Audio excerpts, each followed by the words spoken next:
Hi, I'm Rachel, and I'm here to talk to you about the 2020 BookTube Prize Octafinals rounds.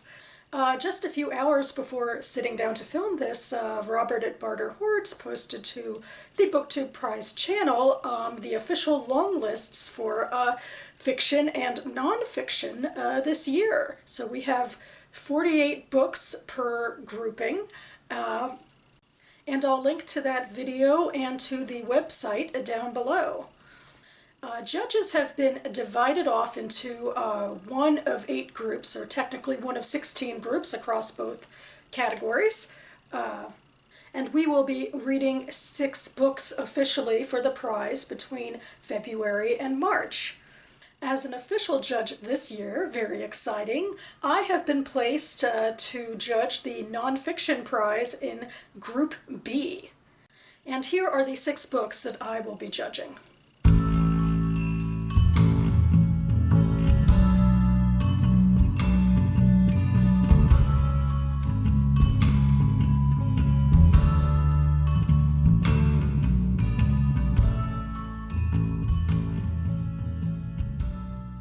What you might not be able to tell from the covers is that there's a bit of a variety in these books, and it brings me back to, I guess, something I've been thinking about on and off for the past several months, about how to compare and contrast these books and judge them against each other.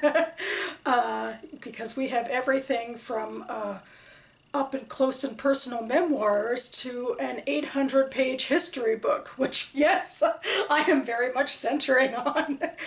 So much for my fear of Duck's Newburyport. We're pretty much on our own when it comes to judging, and in fact, the rules stipulate that we're really not supposed to be influencing each other at all. But basically, it's up to me about how to judge these books and how to assess their merit against each other. So generally, going into this, I think, well, I've read up and close and personal memoirs before. I've read American history and history in general books before, especially social history on American Jewish communities. And so when it comes to each individual book, I suppose I'll assess it against my knowledge of its subgenre, as it were, and see how it performs against those. And then from there, once they're marked off in my head on the spectrum of that specific subgenre, I will then tabulate the list of my favorites 1 through 6 of the official Group B contenders. I feel like I'm having a lot of trouble saying this, which maybe perhaps is the point, because after this I shouldn't be talking too much about these books, because I do not want to give my biased opinions as an official judge before the octafinals officially close, and the winners and losers, as they are, or the ones that will and will not be progressing to the quarterfinals, are announced. So I will be sharing these books probably in Friday Reads just to say that I am reading them, but I won't be giving any of my own opinions on them until probably in April. That's not too much of a hassle for me, but one of the areas where I will definitely have to make some changes is in how I approach Goodreads and my reading writing website, off of BookTube, because in general I finish a book and I review it immediately, not only a star rating but a thorough review. And then every month I make a literary newsletter where part of it is posting snippets of the book reviews of all of the books I've read that month. It's just my style. But it goes against the rules of the BookTube Prize, alas, so I won't be posting those Goodreads reviews or posting to my reading writing blog until April. But I'm sure I'll make do. But I wanted to get back here now one final time before I can't get too detailed about the prize, because I'm just so excited to be here. I was involved unofficially last year, just cherry-picking my own books off of the long list that I wanted to read, and if I'm ever a standby judge, I might go ahead and do the same in upcoming months. But for now, I'm very excited to be able to participate officially, to be able to have my own opinions about these books, count towards something in the BookTube community, even if, you know, the other judges might disagree.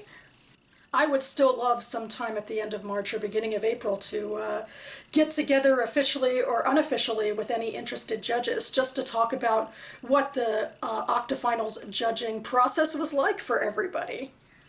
And I'm looking forward to everyone's videos on the subject because it's just so fascinating to hear about the different ways that people read and the different things that we get out of books. And this whole nonfiction thing is just a whole new ball of wax because there's so many different subgenres that we'll be talking about and interacting with this year. And of course, I am still very excited to see how the fiction prize will go. I am still signed up to be a fiction judge, hopefully sometime during the quarterfinals or the finals, I hope. I'm taking off the semifinals because of a trip abroad and hopefully catching up on other reading projects. So that about covers it for me now. Again, I've left links to the latest BookTube Prize official video down below and the website. I've gone cavorting a little bit through the comments on the video, and it's been interesting to see. I mean, there's a lot of excitement in the air, but I've also noticed people commenting on the fact that so much of the nonfiction is American-centric, especially with the histories. You can certainly see that in the own group that I'll be reading in the next couple of months. I know I myself am biased to be interested in this particular slice of history, of course, and social issues because they affect my own country and the people around me the most. It's one of those snags, I think, well, we've already talked about a lot in the BookTube community about how most of the judges are in the U.S. and the book should be published in the U.S. so that we can all get hold of them easily, but that does cause some blind spots, as it were, in terms of the global, you know, literary community in 2019. I don't necessarily have any answers or wisdom to impart, and I haven't looked too detailed at all of the books in the long list to, you know, pass judgment on them, you know, preliminary judgment on them. But I just figured I'd step in to say that I recognize the issue at play, and I hope that even though the BookTube Prize, like everything, can't be perfect, that it still, all in all, will be an illuminating and positive experience for all of us. I'll be looking forward to the journey we go on throughout the rest of the year, or at least until October. So thank you again so much for watching, everyone, and I'll see you next time.